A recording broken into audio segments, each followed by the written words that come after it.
ਪਿਆਰੇ ਵਿਦਿਆਰਥੀਓ, ਅੱਜ ਅਸੀਂ ਫੰਡਾਮੈਂਟਲ ਆਫ ਈ ਬਿਜ਼ਨਸ ਦੇ ਸੈਕੰਡ ਚੈਪਟਰ ਵੱਲ ਵਧਾਂਗੇ। ਤੁਹਾਨੂੰ ਪਤਾ ਹੀ ਹੈ ਕਿ ਸਾਡਾ ਕਿੰਨਾ ਇੰਪੋਰਟੈਂਟ ਸਬਜੈਕਟ ਹੈਗਾ ਆ। ਇਸ ਸਬਜੈਕਟ ਨੂੰ ਅਗਰ ਆਪਾਂ ਇੱਕ ਵਾਰ ਸਮਝ ਲਈਏ ਤੇ ਸਾਡੇ ਵਾਸਤੇ ਲਾਈਫ ਬੜੀ ਆਸਾਨ ਹੋ ਜਾਂਦੀ ਹੈਗੀ ਆ, ਕਿਉਂਕਿ ਇੱਕ ਕਿੱਤਾ ਮੁਖੀ ਵਿਸ਼ਾ ਹੈਗਾ ਆ। ਚੈਪਟਰ ਜਿਹੜਾ ਸੈਕੰਡ ਹੈਗਾ ਆ, ਅੱਜ ਐਪੀਸੋਡ ਵੀ ਸੈਕੰਡ ਕਰ ਰਹੇ ਹੈਗੇ ਆ, ਇਹਦੇ ਵਿੱਚ ਆਪਾਂ ਸਮਝਣ ਦੀ ਕੋਸ਼ਿਸ਼ ਕਰਾਂਗੇ ਕਿ ਜਿਹੜਾ ਸਾਡਾ ਫੰਡਾਮੈਂਟਲਸ ਆਫ ਕੰਪਿਊਟਰ ਆ, ਇਹਦੇ ਵਿੱਚ ਕੀ ਕੀ ਆਉਂਦਾ ਹੈਗਾ, ਕਿਹੜੇ ਕੰਪੋਨੈਂਟ ਆਉਂਦੇ ਨੇ, ਕਿਹੜੇ ਕਨਸੈਪਟ ਆਉਂਦੇ ਨੇ, ਇਹ ਪੂਰਾ ਕੰਪਿਊਟਰ ਸਿਸਟਮ ਕਿਸ ਤਰ੍ਹਾਂ ਤਿਆਰ ਹੁੰਦਾ ਹੈ। ਇਹਦੇ ਵਿੱਚ ਹਾਰਡਵੇਅਰ ਵੀ ਆਏਗਾ, ਸੌਫਟਵੇਅਰ ਵੀ ਆਏਗਾ, ਡੇਟਾ ਸਟੋਰੇਜ ਵੀ ਹੋਏਗਾ, ਇਨਪੁਟ ਵੀ ਹੋਏਗਾ, ਆਊਟਪੁੱਟ ਵੀ ਹੋਏਗਾ। ਇਹ ਸਾਰੀਆਂ ਚੀਜ਼ਾਂ ਦੀ ਆਪਾਂ ਜਿਹੜੀ ਪਛਾਣ ਹੈਗੀ ਆ ਇਸ ਚੈਪਟਰ ਵਿੱਚ ਕਰਾਂਗੇ। ਅਗਰ ਆ ਅਸੀਂ ਸਮਝ ਲਿਆ ਤਾਂ ਬੜਾ ਬੇਸਿਕ ਸਮਝ ਆ ਜਾਂਦੀ ਹੈ ਸਾਨੂੰ ਕਿ ਕੰਪਿਊਟਰ ਵਿੱਚ ਕੀ ਕੀ ਹੁੰਦਾ ਹੈਗਾ ਆ, ਉਹ ਕਿਸ ਤਰ੍ਹਾਂ ਉਹਦੀ ਵਰਕਿੰਗ ਹੁੰਦੀ ਹੈਗੀ ਆ, ਉਹਦੇ ਕਿਸ ਤਰ੍ਹਾਂ ਉਹ ਸਾਰਾ ਕਾਰਜਕਲਾਪ ਚਲਾਉਂਦਾ ਹੈਗਾ ਆ। ਤੇ ਸਭ ਤੋਂ ਪਹਿਲਾਂ ਸਾਡੇ ਲਈ ਜ਼ਰੂਰੀ ਹੈਗਾ ਆ ਮੀਨਿੰਗ ਤੇ ਡੈਫੀਨੇਸ਼ਨ ਸਮਝਣਾ ਕਿ ਆਈਟੀ ਰੈਫਰ ਕਿਹਨੂੰ ਕਰਦੀ ਆ। ਯੂਜ਼ ਕਰੇਗੀ, ਡਿਵੈਲਪਮੈਂਟ ਕਰੇਗੀ, ਮੈਨੇਜਮੈਂਟ ਕਰੇਗੀ ਕੰਪਿਊਟਰ ਸਿਸਟਮ ਦਾ, ਸੌਫਟਵੇਅਰ ਦਾ, ਨੈਟਵਰਕ ਦਾ। ਕਾਹਦੇ ਕਰਕੇ? ਸਟੋਰ ਕਰਨ ਵਾਸਤੇ, ਪ੍ਰੋਸੈਸ ਕਰਨ ਵਾਸਤੇ, ਟਰਾਂਸਮਿਟ ਕਰਨ ਵਾਸਤੇ ਤੇ ਰੀਟਰਾਈਵ ਕਰਨ ਵਾਸਤੇ ਇਨਫੋਰਮੇਸ਼ਨ ਨੂੰ। ਉਹ ਸਾਰੇ ਇਸ ਚੀਜ਼ਾਂ ਦਾ ਇਸਤੇਮਾਲ ਹੋ ਰਿਹਾ ਆ। ਕਾਹਦੇ ਕਰਕੇ? ਕਿ ਆਪਾਂ ਉਹ ਸਾਰੀ ਜਾਣਕਾਰੀ ਨੂੰ ਸਟੋਰ ਕਰ ਪਾਈਏ, ਪ੍ਰੋਸੈਸ ਕਰ ਪਾਈਏ, ਟਰਾਂਸਮਿਟ ਕਰ ਪਾਈਏ ਤੇ ਜਦੋਂ ਦੁਬਾਰਾ ਚਾਹੀਦੀ ਹੋਵੇ ਰੀਟਰਾਈਵ ਕਰ ਪਾਈਏ ਇਨਫੋਰਮੇਸ਼ਨ ਨੂੰ। ਇਹ ਸਾਡਾ ਇੱਕ ਮੁੱਖ ਉਦੇਸ਼ ਹੁੰਦਾ ਆ। ਇਹਦੇ ਵਾਸਤੇ ਕੰਪਿਊਟਰ ਵਿੱਚ ਆਪਾਂ ਸਾਰੀ ਚੀਜ਼ਾਂ ਨੂੰ ਲਗਾਉਂਦੇ ਆ, ਚਲਾਉਂਦੇ ਆ, ਉਸ ਸਾਰੇ ਸਿਸਟਮ ਨੂੰ ਆਪਾਂ ਸਮਝਣ ਦੀ ਕੋਸ਼ਿਸ਼ ਕਰਦੇ ਆ ਕਿ ਉਹ ਕੰਪਿਊਟਰ ਸਿਸਟਮ ਕਿਸ ਤਰ੍ਹਾਂ ਚੱਲਦਾ ਹੈਗਾ। ਹੁਣ ਆਪਾਂ ਵੇਖਾਂਗੇ ਕਿ ਬੈਨੀਫਿਟ ਕੀ ਹੈਗੇ ਨੇ ਕੰਪਿਊਟਰ ਦੇ। ਜਦੋਂ ਆਪਾਂ ਬੈਨੀਫਿਟ ਵੇਖਦੇ ਆ, ਸਭ ਤੋਂ ਪਹਿਲਾਂ ਤੇ ਆਉਂਦਾ ਹੈਗਾ ਐਕੂਰੇਸੀ। ਇਹਦੀ ਜਿਹੜੀ ਗਣਨਕ ਸ਼ਕਤੀ ਹੈਗੀ ਆ ਉਹ ਬਹੁਤ ਐਕੂਰੇਟ ਹੈਗੀ ਆ। ਆਪਾਂ ਵੇਖਦੇ ਆ ਬਹੁਤ ਐਕੂਰੇਸੀ ਦੇ ਨਾਲ ਇਹ ਚੱਲਦਾ ਹੈਗਾ ਆ। ਇਹਦੀ ਸ਼ੁੱਧਤਾ ਬਹੁਤ ਜ਼ਿਆਦਾ ਹੈਗੀ ਆ। ਇਹ ਬਹੁਤ ਹੀ ਸ਼ੁੱਧਤਾ ਨਾਲ ਸਾਨੂੰ ਗਿਣ ਕੇ ਸਾਨੂੰ ਦੱਸਦਾ ਹੈਗਾ ਆ। ਜਿਹੜੀ ਵੀ ਆਪਾਂ ਇਹਨੂੰ ਡੇਟਾ ਦੇ ਰਹੇ ਹੈਗੇ ਆ, ਉਹਦੇ ਵਿੱਚ ਕੋਈ ਵੀ ਗਲਤੀ ਦੀ ਗੁੰਜਾਇਸ਼ ਨਹੀਂ ਹੁੰਦੀ। ਅਗਰ ਕੋਈ ਵੀ ਵਿਅਕਤੀ ਬਹੁਤ ਲੰਮੇ ਡੇਟਾ ਨੂੰ ਗਿਣੇਗਾ ਤਾਂ ਹੋ ਸਕਦਾ ਕਿਤੇ ਮਿਸਟੇਕ ਕਰ ਦੇਗਾ ਨਾ, ਮਗਰ ਇਹ ਕਿਤੇ ਨਾ ਕਿਤੇ ਐਰਰ ਫ੍ਰੀ ਮਿਲਦਾ ਹੈ ਸਾਨੂੰ ਕੋਈ ਮੁਸ਼ਕਲ ਨਹੀਂ ਆਏਗੀ। ਉਸ ਤੋਂ ਬਾਅਦ ਹੈਗਾ ਆ ਸਪੀਡ। ਇਹ ਬਹੁਤ ਹੀ ਫਾਸਟ ਹੁੰਦਾ। ਤੁਸੀਂ ਵੇਖਿਆ ਹੋਗਾ ਬੱਚਿਓ, ਹਜ਼ਾਰਾਂ ਦਾ ਕੈਲਕੂਲੇਸ਼ਨ, ਬਹੁਤ ਡੇਟਾਬੇਸ ਚੋਂ ਕੋਈ ਚੀਜ਼ ਬਾਹਰ ਕੱਢ ਲੈਣਾ। ਮੰਨ ਲਓ ਅਸੀਂ 1000 ਬੱਚੇ ਦਾ ਡੇਟਾ ਤਿਆਰ ਕਰਦੇ ਆ, ਆਪਾਂ ਉਹਦੇ ਵਿੱਚ ਪਾਰਟਿਕੂਲਰਲੀ ਇੱਕ ਬੱਚਾ ਕੱਢਣਾ ਚਾਹੁੰਦੇ, ਆਪਾਂ ਆਧਾਰ ਨੰਬਰ ਪਾਉਂਦੇ ਆ, ਉਹ ਬੱਚੇ ਦਾ ਡੇਟਾ ਸਾਹਮਣੇ ਆ ਗਿਆ। ਉਹ ਮਿੰਟਾਂ ਸਕਿੰਟਾਂ 'ਚ ਆ ਗਿਆ ਨਾ। ਵੈਸੇ ਹੋ ਸਕਦਾ ਸਾਨੂੰ ਉਹਦੇ ਲਈ ਪੂਰਾ 1 ਘੰਟਾ ਲੱਗ ਜਾਂਦਾ। ਅਸੀਂ ਸਾਰਾ ਡੇਟਾ 1000 ਬੱਚਿਆਂ ਦਾ ਵੇਖਦੇ, ਫਿਰ ਸਾਨੂੰ ਪਤਾ ਲੱਗਦਾ ਕਿ ਉਹਦੇ ਚੋਂ ਐਕਚੁਅਲ ਬੱਚਾ ਉਹ ਕਿਹੜਾ ਹੈਗਾ ਆ। ਫਿਰ ਇਹਦੀ ਲਗਨ ਬੜੀ ਆ। ਇਹਨੂੰ ਕੋਈ ਰਿਪੀਟ ਕੰਮ ਕਰਨ ਵਿੱਚ ਨਾ ਬੋਰੀਅਤ ਨਹੀਂ ਮਹਿਸੂਸ ਹੁੰਦੀ ਹੈਗੀ, ਉਹ ਕਰਦਾ ਰਹਿੰਦਾ ਹੈਗਾ। ਅਗਰ ਕਿਸੇ ਨੂੰ ਆਪਾਂ ਏਟੀਐਮ ਨੂੰ ਕਹਿ ਦਿੱਤਾ ਕਿ ਤੂੰ ਪੈਸੇ ਗਿਣ ਕੇ ਦੇਣੇ ਆ, ਤੇ ਉਹ ਸਾਰਾ ਦਿਨ 24 ਘੰਟੇ ਤੁਸੀਂ ਵੇਖਿਆ ਏਟੀਐਮ ਪੈਸੇ ਦਿੰਦਾ ਰਹਿੰਦਾ ਨਾ। ਉਹ ਮਸ਼ੀਨ ਨੂੰ ਜੋ ਵੀ ਆਪਾਂ ਇੰਸਟਰਕਸ਼ਨ ਦਿੰਦੇ ਆ, ਉਹ ਸਾਨੂੰ ਜਵਾਬ ਦਿੰਦਾ। ਉਹ ਕਦੀ ਇਹ ਨਹੀਂ ਕਹਿੰਦਾ ਕਿ ਮੇਰੀ ਲਗਨ ਨਹੀਂ ਹੈਗੀ। ਡੈਲੀਜੈਂਸੀ ਜਿਹੜੀ ਹੈਗੀ ਆ ਉਹ ਕਿਤੇ ਨਾ ਕਿਤੇ ਕੰਪਿਊਟਰ ਵਿੱਚ ਬਹੁਤ ਜ਼ਿਆਦਾ ਹੈਗੀ ਆ। ਇਸ ਚੀਜ਼ ਨੂੰ ਤੁਸੀਂ ਖਾਸ ਵੇਖਿਆ ਹੋਣਾ ਕਿ ਕੰਪਿਊਟਰ ਐਕੂਰੇਟ ਹੈਗਾ, ਫਾਸਟ ਹੈਗਾ ਆ ਤੇ ਡਿਲੀਜੈਂਸੀ, ਇਹ ਚੀਜ਼ਾਂ ਉਹਦੇ ਵਿੱਚ ਤੁਸੀਂ ਵੇਖੋਗੇ। ਫਿਰ ਇਸ ਤੋਂ ਬਾਅਦ ਕਿ ਬਹੁਤ ਵਾਈਡ ਰੇਂਜ ਹੈਗੀ ਆ। ਇਹ ਕੰਪਿਊਟਰ ਤੁਹਾਨੂੰ ਗਾਣੇ ਵੀ ਸੁਣਾ ਸਕਦਾ ਹੈ ਤੇ ਉਹ ਐਕਸਲ ਉੱਤੇ ਡੇਟਾਬੇਸ ਵੀ ਤਿਆਰ ਕਰ ਸਕਦਾ ਹੈਗਾ। ਉਹ ਤੁਹਾਨੂੰ ਪੇਂਟਿੰਗ ਵੀ ਕਰਕੇ ਦੇ ਸਕਦਾ ਹੈਗਾ ਆ ਤੇ ਉਹ ਤੁਹਾਡੀ ਆਵਾਜ਼ ਵੀ ਰਿਕਾਰਡ ਕਰ ਸਕਦਾ ਹੈਗਾ। ਉਹ ਹਜ਼ਾਰਾਂ ਪੇਜ ਦੀ ਕਿਤਾਬ ਵੀ ਬਣਾ ਸਕਦਾ ਹੈਗਾ, ਛਾਪ ਸਕਦਾ ਹੈਗਾ ਆ, ਸਟੋਰ ਕਰਕੇ ਰੱਖ ਸਕਦਾ ਹੈ ਤੇ ਕੋਈ ਹੋਰ ਪ੍ਰਕਾਰ ਦਾ ਵੀ ਕੰਮ ਕਰ ਸਕਦਾ ਹੈਗਾ। ਤੇ ਉਹ ਬਹੁ ਜਿਹੜੀ ਪੱਖਤਾ ਹੈ ਨਾ, ਇਹ ਇਹਦੇ ਵਿੱਚ ਬਹੁਤ ਜ਼ਿਆਦਾ ਆਉਂਦੀ ਆ ਤੇ ਬਹੁ ਪੱਖੀਆ ਇਹ ਆਪਾਂ ਵੇਖਦੇ ਆ ਕਿ ਸਾਡੀ ਆਈਟੀ ਕੰਪਿਊਟਰ ਜਿਹੜਾ ਹੈਗਾ ਆ, ਇਹ ਸਾਨੂੰ ਨਿਕਲ ਕੇ ਆਉਂਦਾ ਹੈਗਾ। ਫਿਰ ਇਨਫੋਰਮੇਸ਼ਨ ਚ ਆਪਾਂ ਸਟੋਰ ਕਰ ਲੈਂਦੇ। ਇਹੀ ਸਭ ਤੋਂ ਜ਼ਿਆਦਾ ਸਾਡੇ ਵਾਸਤੇ ਯੂਜ਼ਫੁਲ ਹੁੰਦਾ ਆ ਕਿ ਅਸੀਂ ਵੱਡੀ ਮਾਤਰਾ ਵਿੱਚ ਇੱਕ ਰਜਿਸਟਰ ਦੀ ਇੱਕ ਲਿਮਿਟ ਹੁੰਦੀ ਹੈ ਨਾ। ਤੁਸੀਂ ਵੇਖਿਆ ਹੋਗਾ ਬਹੁਤ ਸਾਰੇ ਰਜਿਸਟਰ ਕਮਰਸ ਵਿੱਚ ਸਾਨੂੰ ਲਗਾਉਣੇ ਪੈਂਦੇ ਆ, ਕਿਉਂਕਿ ਸਾਨੂੰ ਹੁੰਦਾ ਆ ਕਿ 1 ਸਾਲ ਦਾ ਇੱਕ ਰਜਿਸਟਰ ਲਗਾਇਆ ਜੀ, 10 ਸਾਲ ਦੇ ਸਾਨੂੰ 10 ਲਗਾਉਣੇ ਪਏ ਹੈਗੇ ਆ। ਮਗਰ ਕੰਪਿਊਟਰ ਵਿੱਚ ਤੁਸੀਂ ਵੇਖੋ ਕਿ ਬੜੀ ਆਸਾਨੀ ਨਾਲ ਆਪਾਂ ਹਜ਼ਾਰਾਂ ਸਾਲਾਂ ਦਾ ਡੇਟਾ ਵੀ ਸੇਵ ਕਰ ਸਕਦੇ ਹੈਗੇ। ਬਹੁਤ ਵੱਡੀ ਗਿਣਤੀ ਵਿੱਚ ਇਸ ਡੇਟਾ ਨੂੰ ਆਪਾਂ ਸੰਭਾਲ ਕੇ ਰੱਖ ਸਕਦੇ ਹੈਗੇ ਆ ਤੇ ਇਹ ਚੀਜ਼ ਆਸਾਨੀ ਨਾਲ ਅਸੀਂ ਕਰ ਪਾਉਂਦੇ ਹਾਂ। ਫਿਰ ਆਟੋਮੇਸ਼ਨ ਜਿਹੜਾ ਹੈਗਾ ਆ ਉਹ ਬਹੁਤ ਆਸਾਨੀ ਨਾਲ ਹੋ ਗਿਆ ਹੈਗਾ ਆ ਕਿ ਜਿਹੜੇ ਇਨਸਾਨਾਂ ਵੱਲੋਂ ਕੰਮ ਕੀਤੇ ਜਾਂਦੇ ਸੀ, ਰਿਪੀਟ ਹੁੰਦੇ ਸੀ, ਉਹ ਅਸੀਂ ਹੁਣ ਕੰਪਿਊਟਰ ਤੋਂ ਕਰਾ ਲੈਂਦੇ ਹੈਗੇ ਆ। ਉਹ ਬੜੀ ਆਸਾਨੀ ਦੇ ਨਾਲ ਰਿਪੀਟ ਕਰਨ ਵਾਲੇ ਕੰਮਾਂ ਨੂੰ ਕਰਦਾ ਰਹਿੰਦਾ ਹੈਗਾ ਆ। ਉਹਦੇ ਵਿੱਚ ਕੋਈ ਮੁਸ਼ਕਲ ਨਹੀਂ ਆਉਂਦੀ ਹੈਗੀ ਤੇ ਅਸੀਂ ਬਹੁਤ ਸਾਰੇ ਕੰਮ ਜਿਹੜੇ ਮਨੁੱਖ ਦੁਆਰਾ ਕੀਤੇ ਜਾਂਦੇ ਸੀ, ਹੁਣ ਉਹ ਕੰਪਿਊਟਰ ਦੁਆਰਾ ਅਸੀਂ ਆਸਾਨੀ ਦੇ ਨਾਲ ਕਰ ਲੈਂਦੇ ਹੈਗੇ। ਅੱਛਾ, ਇਕਨੋਮਿਕਲ ਵੀ ਪੈਂਦਾ ਹੈਗਾ। ਮੈਂ ਬਾਰ-ਬਾਰ ਏਟੀਐਮ ਦਾ ਐਗਜ਼ਾਮਪਲ ਲੈਣਾ ਹੁੰਦਾ ਨਾ। अगर आप सोचिए कि कोई कैशियर बिठाना है, टेलर बिठाना है, वो 24 घंटे वास्ते बैठे या काम करे तो पॉसिबल नहीं है। जे आप शिफ्ट्स भी लगावांगे तो सानू ओदी पेमेंट ज्यादा देनी पैंदी है, जबकि एक बार आप मशीन खरीद लई तो हुण वो कई सालों तक कोई एटीएम अगर एक बार लग गया वो 5 तो 10 साल तक चलता रहिंदा है, कोई उहदे च मुश्किल नहीं आ रही हैगी। यानी कि आ चीज़ां बड़ियां आसान हो गईयां ने कि असीं उहनूं इकनॉमिकल लैवल ते ले आंदा हैगा। बहुत सारे बिजनेस वास्ते आसान हो गया हैगा कि वो IT दा कंप्यूटर ਦਾ यूज ਕਰਨ ਤੇ ਬੜੀ ਆਸਾਨੀ ਦੇ ਨਾਲ ਉਹਨਾਂ ਦੀ ਪ੍ਰੋਡਕਟਿਵਿਟੀ ਵੀ ਵੱਧ ਜਾਂਦੀ ਹੈਗੀ ਆ ਤੇ ਇਕਨੋਮਿਕਲ ਉਹ ਹੋ ਜਾਂਦਾ ਹੈਗਾ ਆ ਤੇ ਇਹ ਆਰਥਿਕ ਲਾਭ ਵੀ ਸਾਨੂੰ ਦਿੰਦਾ ਹੈਗਾ। ਹਾਂਜੀ, ਹੁਣ ਕੁਝ ਆਪਾਂ ਨਾ ਲਿਮਿਟੇਸ਼ਨ ਤੇ ਧਿਆਨ ਦੇਵਾਂਗੇ ਕਿ ਕੰਪਿਊਟਰ ਦੀਆਂ ਵੇਖੋ ਕੁਝ ਲਿਮਿਟੇਸ਼ਨ ਵੀ ਤਾਂ ਹੈਗੀਆਂ ਨੇ। ਜਿਹੜਾ ਕੰਪਿਊਟਰ ਹੈਗਾ ਆ ਉਹ ਕੀ ਕਰ ਰਿਹਾ ਹੈਗਾ ਆ, ਉਹ ਹਾਈਲੀ ਐਡਵਾਂਸ ਹੋ ਸਕਦਾ, ਐਫੀਸ਼ੀਐਂਟ ਹੋ ਸਕਦਾ ਹੈਗਾ ਆ, ਮਗਰ ਫਿਰ ਵੀ ਕੁਝ ਲਿਮਿਟੇਸ਼ਨ ਨੇ। ਕਿਸ ਤਰ੍ਹਾਂ ਦੀਆਂ? ਦੇਖੋ, ਜੇ ਆਪਾਂ ਉਹਦੇ ਵਿੱਚ ਸ਼ੁਰੂਆਤ 'ਚ ਡੇਟਾ ਗਲਤ ਪਾਤਾ फिर तो गलत ही एरर दिंदा जाएगा ना। फिर असं सोचिए कि गलत क्यों दे रहा, तो गलत नहीं दे रहा पर आपां ओहदी एंट्री ही गलत कर दित्ती हैगी आ। अच्छा, वो डिसीजन नहीं लै सकदा हैगा, इंसान फैसले लैंदा ना, ਅਸੀਂ फैसले ਲੈਂਦੇ ਹੈਗੇ, कंप्यूटर फैसले नहीं लै पाਉਂਦਾ ਹੈਗਾ ਆ। ਇਹਦੀ ਕ੍ਰੀਏਟੀਵਿਟੀ ਵੀ ਲਿਮਿਟਡ ਹੈਗੀ ਹੈ। ਇਨਸਾਨ ਦੀ ਕ੍ਰੀਏਟੀਵਿਟੀ ਦਾ ਕੋਈ ਮੁਕਾਬਲਾ ਨਹੀਂ ਹੈਗਾ। ਉਹ ਬਹੁਤ ਪਰਿਕਲਪਨਾ ਕਰ ਸਕਦਾ ਹੈਗਾ ਆ, ਉਹ ਕਲਪਨਾ ਨੂੰ ਫਿਰ ਸਾਕਾਰ ਵੀ ਕਰ ਲੈਂਦਾ ਹੈਗਾ ਆ, ਮਗਰ ਕੰਪਿਊਟਰ ਕਿਤੇ ਨਾ ਕਿਤੇ ਲਿਮਿਟ ਕਰ ਜਾਂਦਾ ਕਿ ਜਿਹੜਾ ਡੇਟਾਬੇਸ ਤੁਸੀਂ ਉਹਨੂੰ ਦਿੱਤਾ ਹੈ ਉਹ ਤੋਂ ਅੱਗੇ ਉਹ ਸੋਚ ਨਹੀਂ ਪਾਉਂਦਾ ਹੈਗਾ। ਅੱਛਾ, ਇੱਕ ਬਹੁਤ ਵੱਡੀ ਪ੍ਰੋਬਲਮ ਹੈਗੀ ਹੈ ਡਿਪੈਂਡੈਂਸੀ ਔਨ ਇਲੈਕਟ੍ਰਿਸਿਟੀ। ਹੁਣ ਇਹਨੂੰ ਵਿਦਿਅਤ ਚਾਹੀਦਾ ਹੈਗਾ, ਬਿਜਲੀ ਚਾਹੀਦੀ ਹੈਗੀ। ਬਿਜਲੀ ਬੰਦ ਹੋਈ ਤਾਂ ਜਿਵੇਂ ਉਹਦੇ ਕੰਪਿਊਟਰ ਉਸ ਵੇਲੇ ਬੰਦ ਹੋ ਗਿਆ। ਅਗਰ ਕਿਸੇ ਤਰੀਕੇ ਨਾਲ ਵੀ ਬਿਜਲੀ ਖਰਾਬ ਹੋ ਜਾਵੇ, ਬੰਦ ਹੋ ਜਾਵੇ ਤੇ ਕੰਪਿਊਟਰ ਸਾਡਾ ਨਹੀਂ ਚੱਲੇਗਾ, ਮੋਬਾਈਲ ਅਸੀਂ ਚਾਰਜ ਨਹੀਂ ਕੀਤਾ ਤਾਂ ਨਹੀਂ ਚੱਲੇਗਾ। ਤੇ ਇਹ ਇੱਕ ਬਹੁਤ ਵੱਡੀ ਪਰੇਸ਼ਾਨੀ ਦਾ ਕਾਰਨ ਬਣਦਾ ਹੈਗਾ ਆ ਕਿ ਕਿਤੇ ਨਾ ਕਿਤੇ ਇਲੈਕਟ੍ਰਿਸਿਟੀ ਦੀ ਬਹੁਤ ਜ਼ਿਆਦਾ ਇਹਦੀ ਡਿਪੈਂਡੈਂਸੀ ਆ। ਅੱਛਾ, ਕਾਸਟ ਦਾ ਵੀ ਬਹੁਤ ਇਸ਼ੂ ਹੈਗਾ। ਸ਼ੁਰੂਆਤ ਵਿੱਚ ਆਪਾਂ ਵੇਖਦੇ ਆ ਜਦੋਂ ਵੀ ਆਪਾਂ ਕੋਈ ਚੀਜ਼ ਸੈਟਅਪ ਕਰਨੀ ਹੈ ਮਸ਼ੀਨ ਦੇ ਰੂਪ 'ਚ, ਉਹਦੀ ਕਾਸਟ ਬਹੁਤ ਜ਼ਿਆਦਾ ਆ ਰਹੀ ਹੈਗੀ ਆ। ਇਸ ਚੀਜ਼ ਨੂੰ ਵੀ ਨਜਿੱਠਣਾ ਪੈਂਦਾ ਹੈਗਾ ਆ ਕਿ ਜੇ ਆਪਾਂ ਕੰਪਿਊਟਰ ਦਾ ਯੂਜ਼ ਕਰ ਰਹੇ ਆ ਤੇ ਉਹ ਇਨਫਰਾਸਟ੍ਰਕਚਰ ਵੀ ਸਾਨੂੰ ਦੇਣਾ ਪੈਂਦਾ ਆ। ਗੌਰਮੈਂਟ ਵੇਖੋ ਕਿੰਨਾ ਭਾਰ ਚੁੱਕਦੀ ਹੈਗੀ ਆ ਤੇ ਫਿਰ ਜਾ ਕੇ ਉਹ IT ਵਾਲੀਆਂ ਚੀਜ਼ਾਂ ਪੋਸੀਬਲ ਹੋ ਪਾਉਂਦੀਆਂ ਹੈਗੀਆਂ ਨੇ। ਸਿਕਿਉਰਿਟੀ ਰਿਸਕ ਵੀ ਰਹਿੰਦੇ ਹੈਗੇ ਨੇ। ਜਿੰਨੇ ਕੰਪਿਊਟਰ ਹੈਗੇ ਨੇ ਤੁਸੀਂ ਮੰਨ ਕੇ ਚੱਲੋ ਉਹਦੇ ਉੱਤੇ ਬਹੁਤ ਸਾਰੇ ਖਤਰੇ ਹੈਗੇ ਨੇ। ਉਹਨੂੰ ਹੈਕ ਕੀਤਾ ਜਾ ਸਕਦਾ ਹੈਗਾ ਆ ਤੇ ਇਹ ਤੁਹਾਡੀ ਜੌਬ ਵਾਸਤੇ ਵੀ ਜ਼ਰੂਰੀ ਹੈਗਾ ਆ ਕਿ ਤੁਸੀਂ ਇਸ ਚੀਜ਼ ਨੂੰ, ਇਸ ਸੈਕਟਰ ਨੂੰ ਸਮਝ ਕੇ ਚੱਲੋ ਕਿ ਸਾਈਬਰ ਸਿਕਿਉਰਿਟੀ ਆਪਣੇ ਆਪ 'ਚ ਇੱਕ ਬਹੁਤ ਵੱਡਾ ਕੀਤਾ ਹੈਗਾ, ਬਹੁਤ ਬੜਾ ਖੇਤਰ ਹੈਗਾ ਜਿਹਦੇ ਵਿੱਚ ਤੁਸੀਂ ਆਪਣੀ ਜੌਬ ਤਲਾਸ਼ ਕਰ ਸਕਦੇ ਹੈਗੇ ਜੇ। ਤੇ ਜਦੋਂ ਆਪਾਂ ਲਿਮਿਟੇਸ਼ਨ ਵਾਲਾ ਕਨਸੈਪਟ ਸਮਝ ਰਹੇ ਹੈਗੇ ਆ ਤੇ ਸਾਨੂੰ ਇਹਦਾ ਵੀ ਆਨਸਰ ਆਉਣਾ ਚਾਹੀਦਾ ਹੈਗਾ ਆ ਕਿ ਲਿਮਿਟੇਸ਼ਨ ਉਹਦੀਆਂ ਕੀ ਹੈਗੀਆਂ ਨੇ। ਕਾਸਟ ਹੈਗੀ ਆ, ਸਿਕਿਉਰਿਟੀ ਰਿਸਕ ਹੈਗੇ ਨੇ, ਲੈਕ ਆਫ ਫਿਜ਼ੀਕਲ ਇੰਟਰੈਕਸ਼ਨ ਵੀ ਹੈਗੀ ਆ।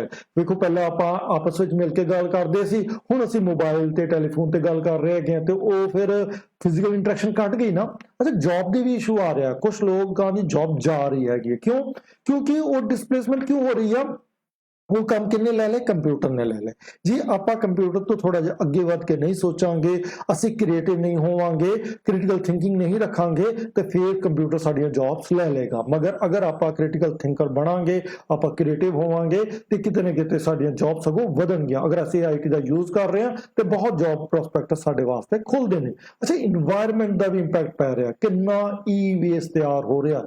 ਹਰ ਵਿਅਕਤੀ ਨੇ ਕਿੰਨੇ ਮੋਬਾਈਲ ਕੰਪਿਊਟਰ ਅੱਜ ਤੱਕ ਆਪਣੀ ਜ਼ਿੰਦਗੀ 'ਚ ਇਸਤੇਮਾਲ ਕਰ ਲਏ ਹੋਣਗੇ। ਉਹ ਜਿੰਨੇ ਉਹਨੇ ਇਸਤੇਮਾਲ ਕਰ ਲਿਆ ਗਿਆ, ਉਹ ਮੰਨ ਕੇ ਚੱਲੋ ਕਿ ਸਾਰਾ ਵੇਸਟ ਬਣ ਚੁੱਕਿਆ ਹੈਗਾ। ਕੀ ਉਹਦਾ ਆਪਾਂ ਫਰਦਰ ਕੋਈ ਯੂਜ਼ ਕਰ ਪਾਏਗੇ ਆ? ਇਹ ਸਰਕਾਰ ਉੱਤੇ, ਦੇਸ਼ ਉੱਤੇ, ਸਾਰੇ ਉੱਤੇ ਬੜਾ ਵੱਡਾ ਸਵਾਲ ਹੈਗਾ ਆ ਕਿ ਕਿਤੇ ਨਾ ਕਿਤੇ ਇਹਦਾ ਇੰਪੈਕਟ ਬਹੁਤ ਵੱਡਾ ਪੈ ਰਿਹਾ ਹੈਗਾ। ਇਸ ਤੋਂ ਬਾਅਦ ਸਵਾਲ ਆਉਂਦਾ ਹੈਗਾ ਡਿਜੀਟਲ ਡਿਵਾਈਡ। ਪਹਿਲਾਂ ਆਪਾਂ ਅਮੀਰ ਗਰੀਬ ਦਾ ਫਰਕ ਸਮਝਦੇ ਹਾਂ ਨਾ, ਹੁਣ ਇਹ ਡਿਜੀਟਲ ਡਿਵਾਈਡ ਵੀ ਆ ਰਿਹਾ ਹੈਗਾ।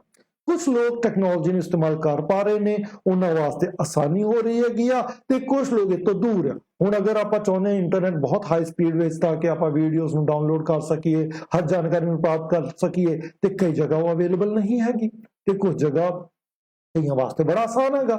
ਜਿਨ੍ਹਾਂ ਵਾਸਤੇ ਆਸਾਨ ਹੈਗਾ ਆ ਉਹ ਫਿਰ ਉਸ ਚੀਜ਼ ਨੂੰ ਉਹਦਾ ਲਾਇਆ ਲੈ ਰਹੇ ਨੇ, ਫਾਇਦਾ ਉਠਾ ਰਹੇ ਨੇ। ਜਿਨ੍ਹਾਂ ਕੋਲੋਂ ਦੂਰ ਹੈਗਾ ਉਹਨਾਂ ਨੂੰ ਮੁਸ਼ਕਲਾਂ ਆ ਰਹੀਆਂ ਹੈਗੀਆਂ ਨੇ ਤੇ ਆ ਇੱਕ ਨਵੀਂ ਪ੍ਰਕਾਰ ਦੀ ਡਿਵਾਈਡ ਵੀ ਪੈਦਾ ਹੋ ਰਿਹਾ ਸਮਾਜ ਵਿੱਚ। ਡਿਜੀਟਲ ਡਿਵਾਈਡ ਜਿਹਨੂੰ ਆਪਾਂ ਕਹਿੰਦੇ ਹੈਗੇ ਆ ਕਿ ਸਮਾਜ ਜਿਹੜਾ ਹੈਗਾ ਆ ਇੱਕ ਨਵੇਂ ਡਿਵੀਜ਼ਨ ਵਿੱਚ ਵੰਡਿਆ ਜਾ ਰਿਹਾ ਹੈਗਾ ਆ। ਤੇ ਆਪਾਂ ਇਸ ਚੀਜ਼ ਨੂੰ ਵੇਖਣਾ ਆ ਕਿ ਬਈ ਕੰਪਿਊਟਰ ਦੀ ਜਿਹੜੀ ਬਿਜਲੀ ਦੀ ਨਿਰਭਰਤਾ ਹੈਗੀ ਆ, ਡਾਟਾ ਦੀ ਗਲਤੀ ਹੋ ਸਕਦੀ ਹੈ, ਲਗਨ ਦਾ ਇਸ਼ੂ ਆ ਸਕਦਾ ਹੈਗਾ ਆ, ਸੁਰੱਖਿਆ ਦੇ ਖਤਰੇ ਹੈਗੇ, ਇਹ ਸਾਰੀਆਂ ਚੀਜ਼ਾਂ ਵੀ ਆਪਾਂ ਇਹਦੇ ਵਿੱਚ ਵੇਖੀਆਂ। ਹੁਣ ਵਰਕਿੰਗ ਆਫ ਕੰਪਿਊਟਰ ਕੀ ਹੈਗਾ ਹੈ? ਅਗਰ ਆਪਾਂ ਇਹਨੂੰ ਸਮਝਣਾ ਨਾ ਤੇ ਜਸਟ ਇਨ ਕਨਸੈਪਟ ਨੂੰ ਸਮਝ ਲਈਏ ਤੇ ਬੜੀ ਆਸਾਨੀ ਹੈ ਕਿ ਕੁਝ ਆਪਾਂ ਇਨਪੁਟ ਦੇ ਰਹੇ ਹੋਵਾਂਗੇ।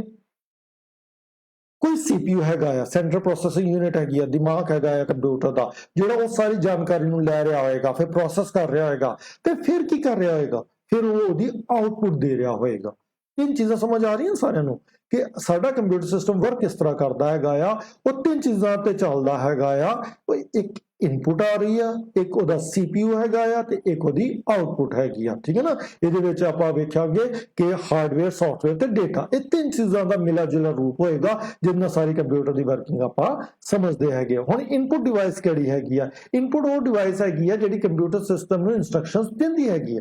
ਜਿਸ ਤਰ੍ਹਾਂ ਕਿ ਐਗਜ਼ਾਮਪਲ ਆਪਾਂ ਸਮਝੀਏ ਕਿਹੜੇ ਕਿਹੜੇ ਹੋ ਸਕਦੇ ਨੇ, ਕੀਬੋਰਡ ਆ, mouse, scanner, microphone, digital camera, ਜਿੱਥੋਂ ਇਨਪੁਟ ਲਈ ਜਾ ਰਹੀ ਹੈਗੀ ਆ, ਠੀਕ ਹੈ ਨਾ। ਕੈਮਰਾ ਰਿਕਾਰਡਿੰਗ ਕਰ ਰਿਹਾ ਨਾ, ਉਹ ਲੈ ਰਿਹਾ ਹੈਗਾ ਆ। ਸਾਡਾ ਮਾਈਕ ਜਿਹੜਾ ਹੈਗਾ ਆ ਉਹ ਵੀ ਮਾਈਕ੍ਰੋਫੋਨ ਵੀ ਇਨਪੁਟ ਹੈਗਾ ਆ। ਸਕੈਨਰ ਆਪਾਂ ਕਿਸੇ ਚੀਜ਼ ਨੂੰ ਸਕੈਨ ਕਰ ਰਹੇ ਹਾਂ, ਮਾਊਸ ਸਾਡਾ, ਕੀਬੋਰਡ ਸਾਡਾ, ਇਹ ਸਾਰੀਆਂ ਇਨਪੁਟ ਦੇ ਐਗਜ਼ਾਮਪਲ ਹੈਗੇ ਨੇ। ਕੁਐਸਚਨ ਬਹੁਤ ਵਾਰ ਰਿਪੀਟ ਹੁੰਦਾ ਹੈਗਾ ਆ। ਇਸ ਚੀਜ਼ ਨੂੰ ਵੀ ਆਪਾਂ as examination point of View ਸਮਝ ਕੇ ਚੱਲੀਏ ਕਿ ਕਿਹੜੀ ਕਿਹੜੀ ਡਿਵਾਈਸਸ ਇਨਪੁਟ ਵਾਲੀਆਂ ਹੁੰਦੀਆਂ ਨੇ ਤੇ ਉਹ ਕੀ ਕਰਦੀਆਂ ਹੈਗੀਆਂ ਨੇ।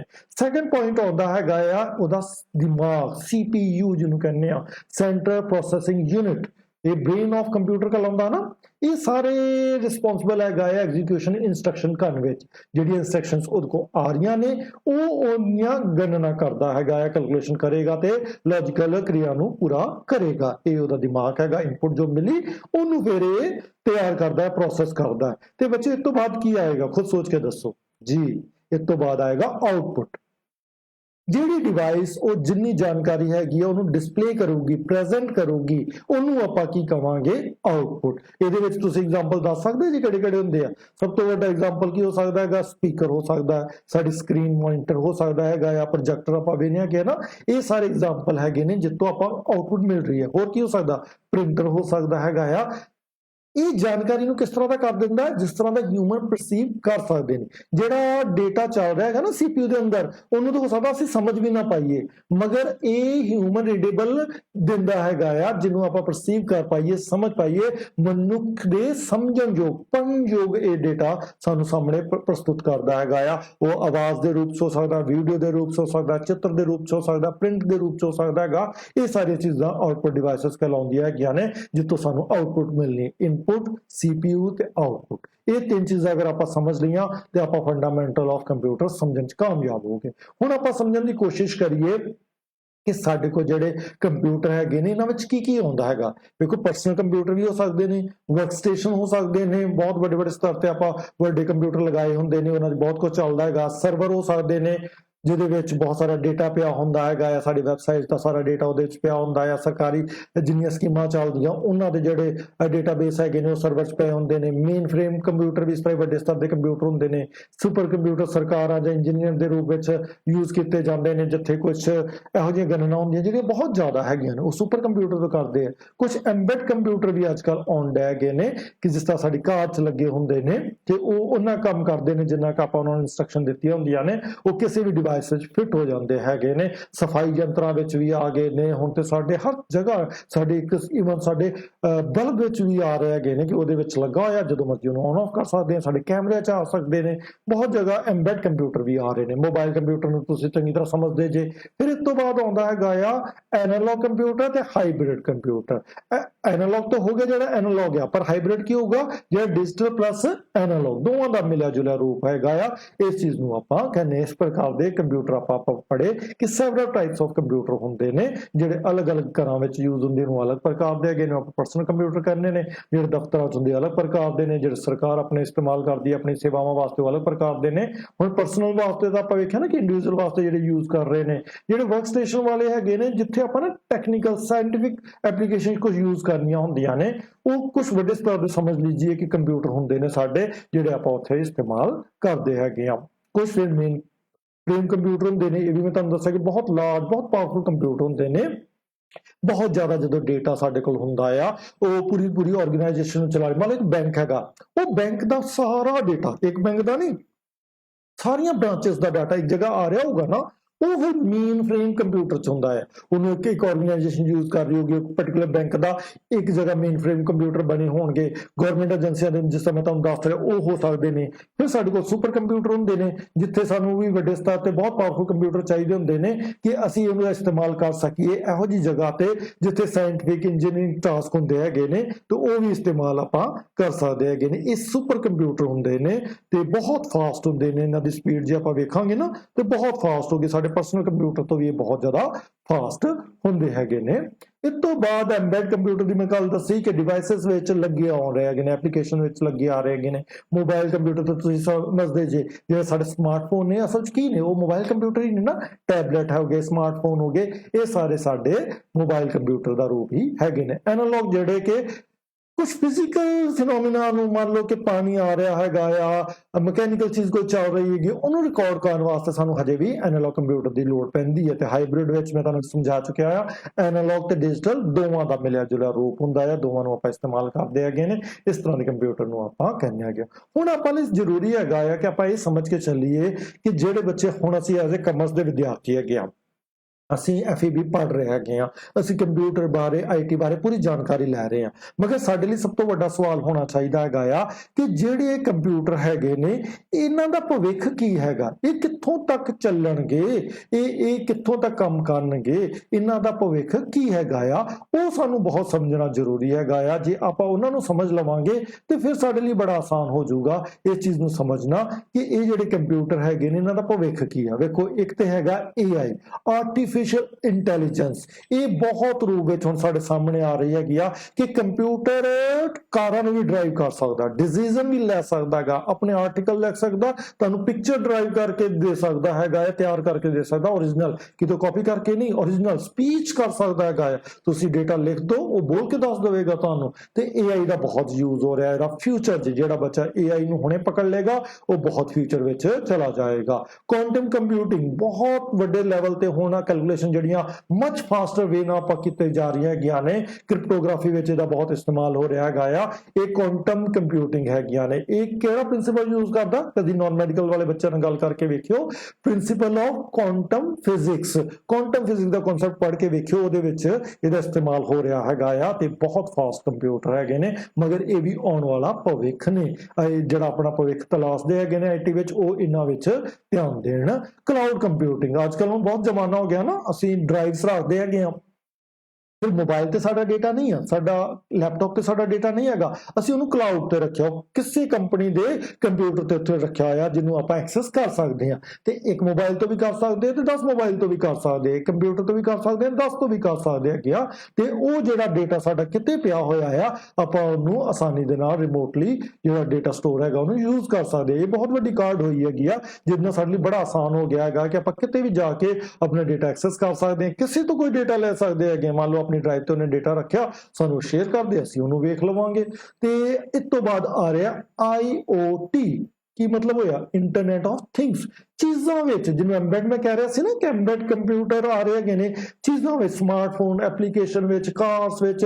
ਈਵਨ ਮੈਂ ਤੁਹਾਨੂੰ ਦੱਸ ਰਿਹਾ ਸੀ ਕਿ ਸਾਡਾ ਬਲਬ ਜਿਹੜਾ ਹੈਗਾ ਆ, ਉਹ ਇਸ ਤਰ੍ਹਾਂ ਦਾ ਹੋ ਰਿਹਾ ਹੈਗਾ ਆ ਕਿ ਉਹ ਸਾਡੇ ਮੋਬਾਈਲ ਨਾਲ ਕਨੈਕਟ ਹੋ ਜਾਏਗਾ। ਅਸੀਂ ਜਦੋਂ ਘਰ ਜਾਵਾਂਗੇ, ਉਹ ਆਪਾਂ ਉਹਨੂੰ ਔਨ ਕਰ ਸਕਦੇ ਹਾਂ, ਘਰ ਤੋਂ ਨਿਕਲਦੇ ਉਹਨੂੰ ਆਫ ਕਰ ਸਕਦੇ ਹੈਗੇ, ਪਾਣੀ ਚਲਾ ਸਕਦੇ ਹੈਗੇ ਆ, AC ਚਲਾ ਸਕਦੇ ਹੈਗੇ ਆ। ਇਹ ਸਾਰੀਆਂ ਚੀਜ਼ਾਂ ਵਿੱਚ ਹੁਣ ਕੰਪਿਊਟਰ ਸਾਡਾ ਪਹਿਲ ਕਰ ਰਿਹਾ ਹੈਗਾ ਆ। ਤੇ ਇਹ ਭਵਿੱਖ ਹੈਗਾ ਆ ਜਿਹੜਾ ਇਹਨਾਂ ਬਾਰੇ ਪੜ੍ਹ ਲਏਗਾ। AI ਦੀ ਆਪਾਂ ਗੱਲ ਕੀਤੀ, ਆਪਾਂ IoT ਦੀ ਗੱਲ ਕਰ ਰਹੇ ਹੈਗੇ, ਇੰਟਰਨੈਟ ਆਫ ਥਿੰਗਸ ਦੀ, ਜਿਹੜਾ ਇਹਨਾਂ ਚੀਜ਼ਾਂ ਨੂੰ ਸਮਝ ਲਏਗਾ ਕਿ ਇੱਕ ਕੰਪਿਊਟਰ ਕਿਸ ਤਰ੍ਹਾਂ ਸਾਰੀਆਂ ਚੀਜ਼ਾਂ ਨੂੰ ਜੋੜ ਦਿੰਦਾ ਹੈਗਾ, ਸਾਰੀਆਂ ਚੀਜ਼ਾਂ ਆਪਣੇ ਚ ਕਮਿਊਨੀਕੇਟ ਕਰ ਰਹੀਆਂ। ਸਾਡਾ ਜਿਹੜਾ ਮੋਬਾਈਲ ਹੈਗਾ ਆ, ਉਹ ਸਾਡਾ ਬਲਬ ਵੀ ਜਗਾ ਰਿਹਾ ਹੈਗਾ, ਸਾਡਾ ਜਿਹੜਾ ਵੈਬਕੈਮ ਲੱਗਾ ਹੈਗਾ ਉਹਨੂੰ ਉਹ ਚਲਾ ਰਿਹਾ ਹੈਗਾ ਆ, ਸਾਡੇ ਜਿਹੜਾ ਸਿਕਿਉਰਿਟੀ ਵਾਲਾ ਕੈਮਰਾ ਲੱਗਾ ਹੈਗਾ ਉਹਨ ਤੇ ਚੈੱਕ ਰੱਖ ਰਿਹਾ ਹੈਗਾ ਆ।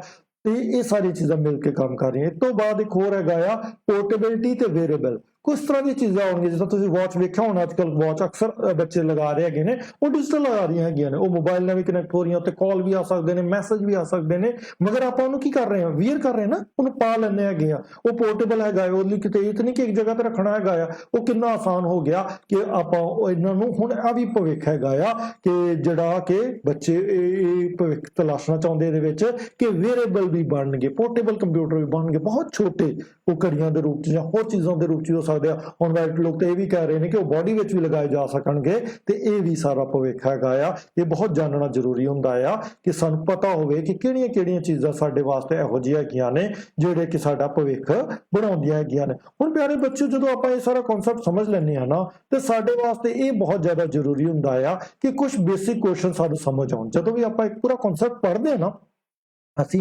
ਜਦੋਂ ਇੰਨੀ ਡਿਟੇਲ ਚ ਪੜ੍ਹਿਆ ਕਿ ਇਨਪੁਟ ਡਿਵਾਈਸ ਕੀ ਹੁੰਦੀ ਹੈ ਤੇ ਆਊਟਪੁੱਟ ਕੀ ਹੁੰਦੀ ਹੈ, ਉਹਨਾਂ ਦੇ ਦੋਵਾਂ ਦੇ ਵਿਚਕਾਰ ਕੀ ਹੁੰਦਾ, ਤੇ ਜਦੋਂ ਅਸੀਂ ਸਾਰਾ ਕਨਸੈਪਟ ਪੜ੍ਹਿਆ ਤੇ ਸਾਨੂੰ ਇਹ ਕੁਐਸਚਨ ਬੜੀ ਆਸਾਨੀ ਦੇ ਨਾਲ ਸਮਝ ਆਊਗਾ। ਹੁਣ ਕੁਐਸਚਨ ਕੀ ਆ ਰਿਹਾ, what is the main component of computer system that is responsive for ਕਾਹਦੇ ਲਈ, executing instruction and performing calculation. ਤੇ ਹੁਣੇ ਮੈਂ ਤੁਹਾਨੂੰ ਸਮਝਾਇਆ ਹੈਗਾ ਸੀ, ਇਹਦਾ ਜਵਾਬ ਹੋਏਗਾ CPU, यानी कि सेंट्रल प्रोसेसिंग यूनिट। इनपुट नहीं ना होएगा, इनपुट तो इंस्ट्रक्शन दे रहा, आउटपुट ते वो रीडेबल विच फॉर्म विच उन्हें प्रेजेंट कर रहा, पर वो एग्जीक्यूट कौन कर रहा है, वो कौन कर रहा है। पूरे कॉन्सेप्ट समझने तो बाद ਅਸੀਂ ਇਸ क्वेश्चन ਦਾ ਆਨਸਰ ਬੜੀ ਆਸਾਨੀ ਦੇ ਨਾਲ ਸਮਝ ਸਕਦੇ ਹਾਂ ਕਿ ਇਹ ਆਪਸ਼ਨ ਸੀ ਹੈਗਾ। ਐਗਜ਼ਾਮੀਨੇਸ਼ਨ ਪੁਆਇੰਟ ਆਫ ਵੀ ਤੋਂ ਬੱਚੋ ਚੱਲ ਕੇ ਸਮਝ ਕੇ ਚੱਲੋ ਕਿ ਸਾਡੇ ਪੇਪਰ ਵਿੱਚ ਐਗਜ਼ਾਮ ਵਿੱਚ ਮਲਟੀਪਲ ਚੋਇਸ ਵਾਲੇ ਕੁਐਸਚਨ ਆਉਣੇ ਹੈਗੇ ਨੇ। ਇਹ ਬਹੁਤ ਈਜ਼ੀ ਹੋ ਜਾਂਦੇ ਨੇ ਉਸ ਬੱਚੇ ਵਾਸਤੇ ਜਿਹੜਾ ਕਨਸੈਪਟ ਨੂੰ ਸਮਝਦਾ ਹੈਗਾ। ਅਗਰ ਅਸੀਂ ਕਨਸੈਪਟ ਸਮਝਿਆ ਤੇ ਇਹ ਆਨਸਰ ਹੁਣ ਸਾਡੇ ਲਈ ਬੜਾ ਹੀ ਆਸਾਨੀ ਨਾਲ ਤਿਆਰ ਹੋ ਗਿਆ। ਇਹ ਸੈਂਟਰਲ ਪ੍ਰੋਸੈਸਿੰਗ ਯੂਨਿਟ ਜਿਹੜਾ ਹੈਗਾ ਆ ਉਹ ਹੈ ਇਹਦਾ ਸਹੀ ਜਵਾਬ, ਕਿਉਂਕਿ ਉਹ ਇਨਪੁਟ ਲੈ ਰਿਹਾ ਹੈਗਾ ਆ, ਫਿਰ ਉਸ ਨੂੰ ਐਗਜ਼ੀਕਿਊਟ ਕਰ ਰਿਹਾ, ਪਰਫਾਰਮ ਕਰ ਰਿਹਾ, ਸਾਰੀ ਕੈਲਕੂਲੇਸ਼ਨ ਨੂੰ ਲਗਾ ਰਿਹਾ ਹੈਗਾ ਆ ਤੇ ਉਸ ਤੋਂ ਬਾਅਦ ਉਹਦਾ ਜਵਾਬ ਆਊਟਪੁੱਟ ਦੇ ਰੂਪ ਚ ਦੇਗਾ। ठीक है ना, मेमोरी का भी अच्छे यूज होएगा, इनपुट डिवाइस तो इंस्ट्रक्शन मिल रही होगी, आउटपुट तो जाएगी, मगर इसका जवाब की आएगा CPU, सेंट्रल प्रोसेसिंग यूनिट। ते इस कांसेप्ट में ਆਪਾਂ समझ लिया तो साडे लिए बड़ी आसानी होगी। हुण सानू पता लग गया कि ਇਹਦਾ आंसर की हैगा आ ते इस चीज ਨੂੰ बहुत ही डिटेल ਚ ਆਪਾਂ समझ के चलना हैगा आ। फिर क्वेश्चन होता which type of device is used to enter data into computer। हुण दसो बच्चों, ਤੁਹਾਨੂੰ ਇਹ आंसर समझ आ रहा होएगा। सिर्फ आंसर वेख के नहीं दसना, आप समझ के दसना हैगा कि क्यों इसका आंसर हैगा एहो किहड़ी डिवाइस हैगी आ जिहड़ा एंट्री करदी है, डाटा एंटर करदी हैगी आ साडे कंप्यूटर सिस्टम विच। आउटपुट तो नहीं हो सकता, स्टोरेज डिवाइस भी नहीं हो सकता, CPU बारे भी हुणे आपां इन्नी डिटेल च गल कर ली हैगी आ। ते फिर आंसर बचदा की हैगा, होया इनपुट डिवाइसेस। किहड़े-किहड़े इनपुट डिवाइस याद आ रहा तुहानूं, आपां याद कीते सी ना, साडे कोल कीबोर्ड हैगा, माउस हैगा आ, होर की हो सकदा, स्कैनर हो सकदा, माइक्रोफोन हो सकदा, वैब कैमरा हो सकदा। ये सारी चीज़ां इंस्ट्रक्शंस लै रही हैगियां ने, इनपुट लै रही हैगियां, इस करके आपां इहनूं कहने हैगे आ इनपुट डिवाइस। इस करके आपां इहदा आंसर की मान के चल रहे हैगे आ, इनपुट डिवाइस। इस तो बाद जदों आपां ये दो क्वेश्चन समझ लए हैगे आ, स्पष्टता दे नाल अपना कॉन्सेप्ट जदों क्लीयर हुंदा ना, फिर कितना आसान हो जाता साडे वास्ते इन्हां चीज़ां नूं समझना। जे सानूं कॉन्सेप्ट नहीं पता फिर सानूं ये चीज़ां कन्फ्यूज करदियां हैगियां। थर्ड क्वेश्चन आप समझने की कोशिश करिए, what is the purpose of memory in computer. Memory की लोड़ की हैगी, आप जो मैमरी रखते हाँ ये क्यों रखना चाहते होवांगे, उसका की यूज करांगे, अगले चैप्टर से आप होर डिटेल च पढ़ांगे। मगर इन्ना तरफ आइडिया सानू होएगा ना कि टू स्टोर डाटा परमानेंटली, आप जो डेटा नू स्टोर करना चाहते हैं वो कित्थे स्टोर होएगा। ਜਿਹੜੀ ਆਪਾਂ ਇਨਪੁਟ ਇੰਸਟਰਕਸ਼ਨ ਦੇਤੀ, ਅਗਰ ਉਹ ਡੇਟਾ ਦੇ ਰੂਪ ਚ ਮੰਨ ਲਓ ਮੈਂ ਕੁਝ ਰਿਟਨ ਚੀਜ਼ ਲਿਖ ਰਿਹਾ ਹੈਗਾ ਜਾਂ ਮੈਂ ਬੋਲ ਰਿਹਾ ਹੈਗਾ ਜਾਂ ਮੈਂ ਵੀਡੀਓ ਰਿਕਾਰਡ ਕਰ ਰਿਹਾ ਹੈਗਾ ਆ, ਉਹ ਕਿੱਥੇ ਸਟੋਰ ਕਰਨਾ ਹੈਗਾ, ਉਹ ਉਹਦੀ ਮੈਮਰੀ ਵਿੱਚ ਤੇ ਰਿਕਾਰਡ ਹੋਏਗਾ ਨਾ। ਉਹ ਡਿਸਪਲੇ ਕਰਨ ਵਾਸਤੇ ਰਿਜ਼ਲਟ ਹੈ ਨਹੀਂ, ਉਹ ਤਾਂ ਆਊਟਪੁੱਟ ਡਿਵਾਈਸ ਹੁੰਦਾ ਹੈਗਾ ਆ। ਉਹ ਐਗਜ਼ੀਕਿਊਟ ਵੀ ਨਹੀਂ ਕਰ ਰਿਹਾ ਇੰਸਟਰਕਸ਼ਨ ਨੂੰ, ਕੈਲਕੂਲੇਸ਼ਨ ਵੀ ਨਹੀਂ ਕਰ ਰਿਹਾ, ਉਹ ਕੌਣ ਕਰ ਰਿਹਾ, ਉਹ ਤਾਂ CPU ਕਰ ਰਿਹਾ ਹੈਗਾ। फिर ਉਹਦਾ ਜਵਾਬ ਕੀ ਹੋਇਆ ਬੱਚਿਓ, ਉਹਦਾ ਜਵਾਬ ਹੋਇਆ ਟੂ ਸਟੋਰ ਡੇਟਾ ਪਰਮਾਨੈਂਟਲੀ। ਇਹ ਪਰਪਸ ਆ ਮੈਮਰੀ ਦਾ, ਜਿਹੜੀ ਮੈਮਰੀ ਸਾਡੇ ਕੰਪਿਊਟਰ 'ਚ ਲੱਗੀ ਆ ਉਹਦਾ ਮੇਨ ਪਰਪਸ ਕੀ ਹੈਗਾ ਆ ਇਹ। ਇਸ ਤੋਂ ਬਾਅਦ ਇੱਕ ਕੁਐਸਚਨ ਆਉਂਦਾ ਆ, ਵਾਟ ਇਜ਼ ਇੰਟਰਨੈਟ। ਅੱਛਾ, ਇੰਟਰਨੈਟ ਜਦੋਂ ਆਪਾਂ ਵਰਡ ਯੂਜ਼ ਕਰਦੇ ਹਾਂ ਪਹਿਲਾਂ ਆਪਾਂ ਸਮਝ ਕੇ ਚੱਲੀਏ ਕਿ ਅਗਰ ਇੱਕ ਸਿੰਗਲ ਕੰਪਿਊਟਰ ਹੋਵੇ ਤਾਂ ਕੀ ਉਹ ਇੰਟਰਨੈਟ ਹੋ ਗਿਆ। ਉਹਦਾ ਇੰਟਰਨੈਟ ਨਹੀਂ ਹੋਇਆ, ਉਹ ਤਾਂ ਸਿੰਗਲ ਕੰਪਿਊਟਰ ਰਹਿ ਗਿਆ। ਕਿਉਂਕਿ ਇੰਟਰਨੈਟ ਦਾ ਜੋ ਸਭ ਤੋਂ ਵੱਡੀ ਗੱਲ ਹੈਗੀ ਸੀ ਉਹ ਇਹੋ ਸੀ ਕਿ ਅਸੀਂ ਹਜ਼ਾਰਾਂ ਲੱਖਾਂ ਕਰੋੜਾਂ ਕੰਪਿਊਟਰਸ ਨਾਲ ਜੁੜ ਗਏ। ਮੈਂ ਕੰਪਿਊਟਰ ਤੇ ਬੈਠਾ ਹੋਇਆ, ਮੈਂ ਤੁਹਾਡੇ ਦੂਸਰੇ ਕੰਪਿਊਟਰ ਨਾਲ ਜੁੜਿਆ ਹੋਇਆ। ਇਹ ਪੋਸੀਬਲ ਕਿਸ ਤਰ੍ਹਾਂ ਹੋਇਆ, ਇਹ ਪੋਸੀਬਲ ਹੋਇਆ ਇੱਕ global network of interconnected computer networks. ਬਹੁਤ ਸਾਰੇ ਕੰਪਿਊਟਰ ਨੈਟਵਰਕਸ ਆਪਸ ਵਿੱਚ ਜੁੜ ਗਏ, ਇਹਨੂੰ ਹੀ ਆਪਾਂ ਇੰਟਰਨੈਟ ਕਹਿੰਦੇ ਆ। ਸਿੰਗਲ ਕੰਪਿਊਟਰ ਤੇ ਦਾ ਆਨਸਰ ਨਹੀਂ ਹੋਇਆ। ਅੱਛਾ, ਇਹ ਹਾਰਡਵੇਅਰ ਦੀ ਵੀ ਕੋਈ ਕਿਸਮ ਨਹੀਂ ਹੈਗੀ, ਇਹ ਨਹੀਂ ਕਹਿ ਸਕਦੇ ਕਿ ਜਿਹੜਾ ਆਪਣਾ ਇੰਟਰਨੈਟ ਆ ਇਹ ਕੋਈ ਪਾਰਟਿਕੂਲਰਲੀ ਹਾਰਡਵੇਅਰ ਪਿਆ ਹੋਇਆ ਤਾਂ ਆਪਾਂ ਉਹਨੂੰ ਕਹੀਏ ਕਿ ਭਈ ਆਹ ਜਿਹੜਾ ਹੈਗਾ ਆ ਉਹ ਸਾਡਾ ਇੰਟਰਨੈਟ ਹੈ। ਇੰਟਰਨੈਟ ਕੋਈ ਹਾਰਡਵੇਅਰ ਨਹੀਂ ਹੈਗਾ, ਨਾ ਹੀ ਉਹ ਟਾਈਪ ਆਫ ਸੌਫਟਵੇਅਰ ਹੈ ਕਿ ਕੋਈ ਪਾਰਟਿਕੂਲਰਲੀ ਆਪਾਂ ਸੌਫਟਵੇਅਰ ਦਿਖਾ ਦਈਏ, ਕੋਈ ਵੈਬ ਬਰਾਊਜ਼ਰ ਦੇਖ ਕੇ ਕਹਿ ਰਿਹਾ ਹੋਵੇ ਕਿ ਆਹ ਇੰਟਰਨੈਟ ਹੈਗਾ ਹੈ, ਕੋਈ ਪਾਰਟਿਕੂਲਰਲੀ ਕਿਸੇ ਐਪ ਨੂੰ ਕਹਿ ਰਿਹਾ ਹੋਵੇ ਕਿ ਆਹ ਇੰਟਰਨੈਟ ਹੈਗਾ ਆ, ਤੇ ਨਹੀਂ, ਉਹ ਕੋਈ ਸੌਫਟਵੇਅਰ ਨਹੀਂ ਆ, ਕੋਈ ਹਾਰਡਵੇਅਰ ਨਹੀਂ ਆ, ਮਗਰ ਉਹ ਇੱਕ ਨੈਟਵਰਕ ਹੈਗਾ। ਕਾਹਦਾ? ਹੋਰ ਨੈਟਵਰਕ ਦਾ, ਜਿਹੜੇ ਕਿ ਕੰਪਿਊਟਰ ਨੈਟਵਰਕ ਹੁੰਦੇ ਨੇ। ਇੱਕ ਪੂਰਾ ਵਿਸ਼ਾਲ ਨੈਟਵਰਕ ਹੈਗਾ ਹੈ ਜਿਹਦੇ 'ਚ ਹਜ਼ਾਰਾਂ ਲੱਖਾਂ ਕਰੋੜਾਂ ਦੀ ਸੰਖਿਆ ਵਿੱਚ ਕੰਪਿਊਟਰ ਆਪਸ ਵਿੱਚ ਜੁੜੇ ਹੋਏ। ਹੁਣ ਆਪਾਂ ਜਦੋਂ ਆਪਾਂ ਮੰਨ ਲੀजिए ਕੋਈ ਕਮਿਊਨੀਕੇਸ਼ਨ ਕਰ ਰਹੇ ਹੈਗੇ ਆ, ਆਪਾਂ ਕੋਈ ਵੀਡੀਓ ਅਪਲੋਡ ਕੀਤਾ ਇੱਕ ਐਪ ਤੇ ਦੀਕਸ਼ਾ ਐਪ ਤੇ ਤੁਸੀਂ ਇਹਨੂੰ ਸਾਰੀ ਜਗ੍ਹਾ ਵੇਖ ਸਕਦੇ ਜੇ ਨਾ, ਕਿਉਂਕਿ ਉਹ ਸਾਰੀਆਂ ਚੀਜ਼ਾਂ ਜੁੜ ਗਈਆਂ ਨਾ।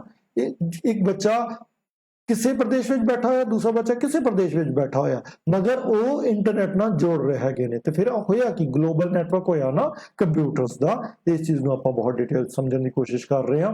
ਹੁਣ ਇਸ ਤੋਂ ਬਾਅਦ ਬੱਚਿਓ ਮੈਂ ਇਸ ਚੀਜ਼ ਤੇ ਬਹੁਤ ਧਿਆਨ ਦੇਣਾ ਹੁੰਦਾ ਆ, ਟਰੂ ਐਂਡ ਫਾਲਸ। ਜਿਹੜਾ ਬੱਚਾ ਟਰੂ ਐਂਡ ਫਾਲਸ ਨੂੰ ਸਮਝ ਲੈਂਦਾ ਹੈਗਾ ਆ, ਉਹਨੂੰ ਇਹਦਾ ਮਤਲਬ ਕਨਸੈਪਟ ਕਲੀਅਰ ਹੋ ਗਿਆ, ਕਿਉਂਕਿ ਆਪਾਂ ਬਹੁਤ ਡਿਟੇਲ ਵਿੱਚ ਸਮਝਣ ਦੀ ਕੋਸ਼ਿਸ਼ ਕੀਤੀ ਕਿ ਸਾਡਾ ਕੰਪਿਊਟਰ ਸਿਸਟਮ ਕੀ ਹੈਗਾ ਆ, ਇਹਦੇ ਚ ਇਨਪੁਟ ਕੀ ਹੈ, ਆਊਟਪੁੱਟ ਕੀ ਹੈ, CPU ਕੀ ਹੈਗਾ ਆ। ਇਹ ਸਾਰੀਆਂ ਚੀਜ਼ਾਂ ਜਦੋਂ ਆਪਾਂ ਸਮਝ ਲਈਆਂ ਹੈਗੀਆਂ ਨੇ ਤੇ ਸਾਡੇ ਲਈ ਬੜਾ ਆਸਾਨ ਹੋ ਜਾਂਦਾ ਹੈਗਾ ਆ ਕਿ ਆਪਾਂ ਇਹ ਸਮਝੀਏ ਕਿ ਇਹ ਜੋ ਆਪਾਂ ਪੜ੍ਹ ਰਹੇ ਹੈਗੇ ਆ ਉਹ ਕਨਸੈਪਟ ਸਾਨੂੰ ਕਿਸ ਤਰ੍ਹਾਂ ਕਲੀਅਰ ਹੋ ਰਿਹਾ ਹੈਗਾ ਆ।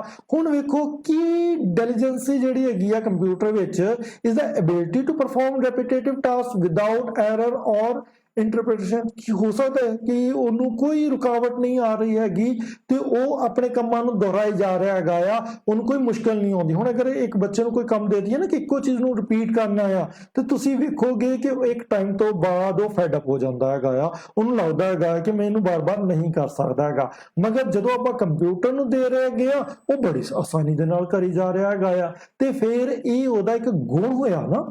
ਜਦੋਂ ਆਪਾਂ ਉਹਦੇ ਗੁਣ ਸਮਝ ਜਾਂਦੇ ਸੀ, ਪਿਛਲੇ ਚੈਪਟਰ 'ਚ ਵੀ ਆਪਾਂ ਇਹਨੂੰ ਡਿਟੇਲ 'ਚ ਪੜ੍ਹਿਆ ਹੈਗਾ ਸੀ, ਹੁਣ ਵੀ ਆਪਾਂ ਇਹਨੂੰ ਸਮਝ ਰਹੇ ਹੈਗੇ ਆ ਕਿ ਇੱਕ ਪ੍ਰਕਾਰ ਦਾ ਗੁਣ ਹੈਗਾ ਆ ਕਿ ਅਸੀਂ ਕਿਸੇ ਵੀ ਕੰਪਿਊਟਰ ਤੋਂ ਬਹੁਤ ਸਾਰੇ ਰੈਪੀਟੇਟਿਵ ਟਾਸਕ ਕਰਾ ਸਕਦੇ ਹੈਗੇ ਆ। ਸਾਡੇ ਲਈ ਬੜਾ ਆਸਾਨ ਹੈਗਾ ਆ ਕਿ ਆਪਾਂ ਇੱਕ ਇੰਸਟਰਕਸ਼ਨ ਦੇਤੀ ਤੇ ਹੁਣ ਕੰਪਿਊਟਰ ਬੜੀ ਆਸਾਨੀ ਦੇ ਨਾਲ ਉਹਨੂੰ ਕਰੇ ਜਾ ਰਿਹਾ ਹੈਗਾ ਆ। ਇਹ ਚੀਜ਼ਾਂ ਪਹਿਲਾਂ ਬੜੀਆਂ ਮੁਸ਼ਕਲ ਹੈਗੀਆਂ ਸੀ ਨਾ, ਹੁਣ ਇਹ ਬੜੀਆਂ ਆਸਾਨ ਹੋ ਗਈਆਂ ਹੈਗੀਆਂ। ਆਪਾਂ ਇਹਦੇ ਵਿੱਚ ਆ ਵੀ ਕਨਸੈਪਟ ਸਮਝਣ ਦੀ ਕੋਸ਼ਿਸ਼ ਕੀਤੀ ਸੀ ਨਾ ਕਿ ਫਿਊਚਰ ਕੀ ਹੈਗਾ ਆ। ਫਿਊਚਰ ਵਿੱਚ ਆਪਾਂ ਕੀ ਸਮਝਣ ਦੀ ਕੋਸ਼ਿਸ਼ ਕੀਤੀ ਕਿ AI ਆ ਰਿਹਾ ਹੈਗਾ ਆ। ਹੁਣ AI ਵਿੱਚ ਅਸੀਂ ਕੀ ਕਰ ਰਹੇ ਹਾਂ, ਉਹਨੂੰ ਇੱਕ ਡੇਟਾ ਦਿੱਤਾ, ਉਹਨੂੰ ਤੁਸੀਂ 10 ਵਾਰਾਂ ਉਹੀ ਸਵਾਲ ਪੁੱਛ ਲਓ, ਉਹ ਤੁਹਾਨੂੰ 10 ਵਾਰਾਂ ਉਹਦਾ ਅਲੱਗ ਜਵਾਬ ਵੀ ਦੇਣ ਨੂੰ ਤਿਆਰ ਹੈਗਾ। ਪਰ ਇੱਕ ਮਨੁੱਖ ਨੂੰ ਤੁਸੀਂ 10 ਵਾਰ ਸਵਾਲ ਪੁੱਛੋਗੇ ਨਾ ਤੇ ਕਈ ਵਾਰ ਬੜਾ ਮੁਸ਼ਕਲ ਜਿਹਾ ਲੱਗਦਾ ਉਹਦੇ ਵਾਸਤੇ। ਪਰ ਫਿਊਚਰ ਆਫ ਕੰਪਿਊਟਰ 'ਚ ਆਪਾਂ ਕਨਸੈਪਟ ਸਮਝਿਆ ਨਾ ਕਿ AI ਕੀ ਕਰ ਰਿਹਾ ਹੈਗਾ ਆ ਕਿ AI ਨੂੰ ਜੋ ਅਸੀਂ ਸਵਾਲ ਪੁੱਛ ਰਹੇ ਹੈਗੇ ਆ ਉਹਦਾ ਜਵਾਬ ਦੇ ਰਿਹਾ ਹੈਗਾ। ਅਸੀਂ ਉਹਨੂੰ ਕਾਰ ਡਰਾਈਵ ਕਰਨ ਵਾਸਤੇ ਦੇ ਦਈਏ ਕਿ ਉਹ 5-6 ਘੰਟੇ ਬਾਅਦ ਥੱਕ ਜਾਏਗਾ? ਨਹੀਂ ਥੱਕੇਗਾ ਨਾ। ਉਹਨੂੰ ਲਗਾਤਾਰ ਭਾਵੇਂ ਤੁਸੀਂ ਚਲਾਉਂਦੇ ਰਹੋ, ਉਹਨੂੰ ਕੋਈ ਮੁਸ਼ਕਲ ਨਹੀਂ ਆ ਰਹੀ ਹੈਗੀ, ਉਹ ਆਪਣਾ ਰੈਪੀਟੇਟਿਵ ਟਾਸਕ ਨੂੰ ਬਾਰ-ਬਾਰ ਕਰ ਸਕਦਾ ਹੈਗਾ। ਇਹ ਭਵਿੱਖ ਵੀ ਹੈਗਾ ਜੇ, ਤੇ ਇਸ ਕੰਪਿਊਟਰ ਦੇ ਗੁਣ ਨੂੰ ਤੁਸੀਂ ਸਮਝ ਕੇ ਚੱਲਣਾ ਹੈਗਾ ਆ ਕਿ ਕਿਸ ਤਰ੍ਹਾਂ ਆਪਾਂ ਇੱਕ ਟਾਸਕ ਨੂੰ ਰਿਪੀਟ ਕਰ ਸਕਦੇ ਹੈਗੇ ਆ। ਤੇ ਇਹ ਇਸ ਕਰਕੇ ਟਰੂ ਹੈਗਾ। ਜਦੋਂ ਵੀ ਟਰੂ ਐਂਡ ਫਾਲਸ ਸਮਝਣਾ, ਅਸੀਂ ਇਹ ਸਮਝਣ ਦੀ ਕੋਸ਼ਿਸ਼ ਕਰਨੀ ਕਿ ਟਰੂ ਕਿਉਂ ਆ, ਅਗਰ ਫਾਲਸ ਹੈ ਤੇ ਫਾਲਸ ਕਿਉਂ ਹੈਗਾ ਆ। ਸੈਕੰਡ ਕੁਐਸਚਨ ਆ ਰਿਹਾ ਹੈਗਾ ਆ, hardware refer to physical component of a computer system. ਬਿਲਕੁਲ ਸਹੀ ਹੈਗੀ ਆ। ਇਹਨੂੰ ਨਾ ਆਸਾਨ ਸ਼ਬਦਾਂ ਵਿੱਚ ਆਪਾਂ ਸਮਝਾਉਂਦੇ ਹੁੰਦੇ ਆ ਪਿਆਰੇ ਬੱਚਿਓ, ਜਿਹੜੀ ਚੀਜ਼ ਨੂੰ ਆਪਾਂ ਟੱਚ ਕਰਕੇ ਵੇਖ ਸਕਦੇ ਹੈਗੇ ਆ ਉਹ ਸਾਡਾ ਹਾਰਡਵੇਅਰ ਹੋ ਸਕਦਾ ਹੈਗਾ। ਆਪਾਂ ਕੀਬੋਰਡ ਵੇਖਦੇ ਹੈਗੇ ਆ, ਆਪਾਂ ਮਾਊਸ ਨੂੰ ਵੇਖਦੇ ਹੈਗੇ ਆ, ਆਪਾਂ ਕੈਮਰਾ ਵੇਖ ਰਹੇ ਹੈਗੇ ਆ, ਜਿਹੜੀ ਵੀ ਚੀਜ਼ਾਂ ਨੂੰ ਸਰਕਟ ਬੋਰਡ ਵੇਖ ਰਹੇ ਹੈਗੇ, ਮਦਰਬੋਰਡ ਵੇਖ ਰਹੇ, ਆਪਾਂ ਇਹਨਾਂ ਚੀਜ਼ਾਂ ਨੂੰ ਟੱਚ ਕਰ ਰਹੇ ਹਾਂ ਨਾ, ਇਹਦਾ ਮਤਲਬ ਇਹਦਾ ਹਾਰਡਵੇਅਰ ਹੈਗਾ। ਹੁਣ ਆਪਾਂ 3 ਕਨਸੈਪਟ ਸਮਝੇ ਸੀ ਨਾ ਕਿ ਕੋਈ ਡੇਟਾ ਹੈਗਾ, ਕੋਈ ਹਾਰਡਵੇਅਰ ਹੈਗਾ ਤੇ ਕੋਈ ਸੌਫਟਵੇਅਰ ਹੈਗਾ। ਇਹਨਾਂ ਦਾ ਤਿੰਨਾਂ ਦਾ ਮਿਲਿਆ ਜੁਲਿਆ ਰੂਪ ਹੀ ਕੰਪਿਊਟਰ ਸਿਸਟਮ ਹੈਗਾ ਆ।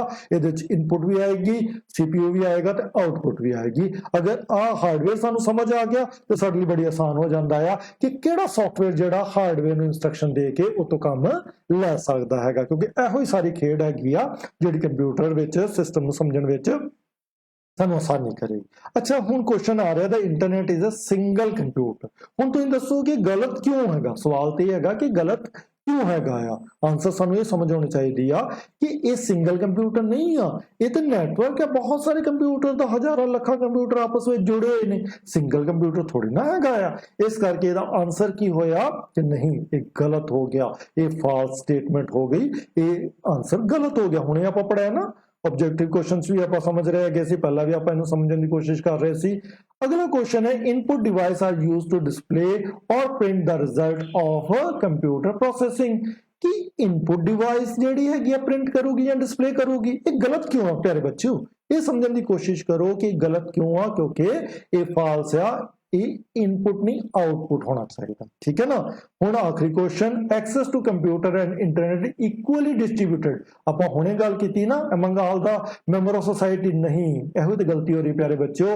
ਡਿਜੀਟਲ ਡਿਵਾਈਡ ਦਾ ਬਹੁਤ ਗਹਿਰਾ ਇਸ਼ੂ ਆ ਰਿਹਾ ਹੈਗਾ ਆ, ਇਸ ਚੀਜ਼ ਤੋਂ ਆਪਾਂ ਬਚਣਾ, ਇਸ ਕਰਕੇ ਫਾਲਸ ਹੈਗਾ ਆ। ਤੇ ਹੁਣ ਆਪਾਂ ਇਹ ਸਾਰਾ ਕਨਸੈਪਟ ਜਦੋਂ ਸਮਝ ਲਿਆ ਤੇ ਸਾਨੂੰ ਕਿੰਨੀ ਆਸਾਨੀ ਦੇ ਨਾਲ ਪਤਾ ਲੱਗ ਗਿਆ ਕਿ ਕਿਹੜਾ ਜਵਾਬ ਸਹੀ ਆ ਕਿਹੜਾ ਗਲਤ ਹੈ। ਪਰ ਪਤਾ ਕਿਸ ਤਰ੍ਹਾਂ ਲੱਗਾ, ਜਦੋਂ ਆਪਾਂ ਪੂਰੀ ਡਿਟੇਲ ਵਿੱਚ ਉਸ ਕਨਸੈਪਟ ਨੂੰ ਸਮਝਿਆ ਹੈਗਾ। ਜਦੋਂ ਆਪਾਂ ਕਨਸੈਪਟ ਨੂੰ ਸਮਝ ਲੈਂਦੇ ਹੈਗੇ ਆ, ਸਾਡੇ ਲਈ ਬੜਾ ਆਸਾਨ ਹੋ ਜਾਂਦਾ ਆ ਕਿ ਅਸੀਂ ਉਸ ਚੈਪਟਰ ਨੂੰ ਪੂਰੀ ਤਰ੍ਹਾਂ ਸਮਝ ਲਈਏ ਤੇ ਫਿਰ ਸਾਨੂੰ ਕੋਈ ਰਟਨ ਦੀ ਲੋੜ ਨਹੀਂ ਹੈਗੀ। ਫਿਰ ਜਿਹੜਾ ਵੀ ਕੁਐਸਚਨ ਸਾਡੇ ਸਾਹਮਣੇ ਆਊਗਾ ਆਪਾਂ ਉਹਦਾ ਆਨਸਰ ਦੇ ਸਕਦੇ ਆ। ਤੇ ਪਿਆਰੇ ਬੱਚਿਓ, ਇਹਨੂੰ ਬਹੁਤ ਧਿਆਨ ਨਾਲ ਸੁਣਨਾ ਆ, ਕਾਪੀ ਪੈਨਸਲ ਤੇ ਨੋਟ ਕਰਨਾ ਹੈਗਾ ਆ ਜੋ ਵੀ ਆਪਾਂ ਸਮਝਾਇਆ ਹੈਗਾ ਆ, ਤੇ ਇਹਨੂੰ ਆਪਾਂ ਪੜ੍ਹਨਾ ਹੈਗਾ। ਧੰਨਵਾਦ।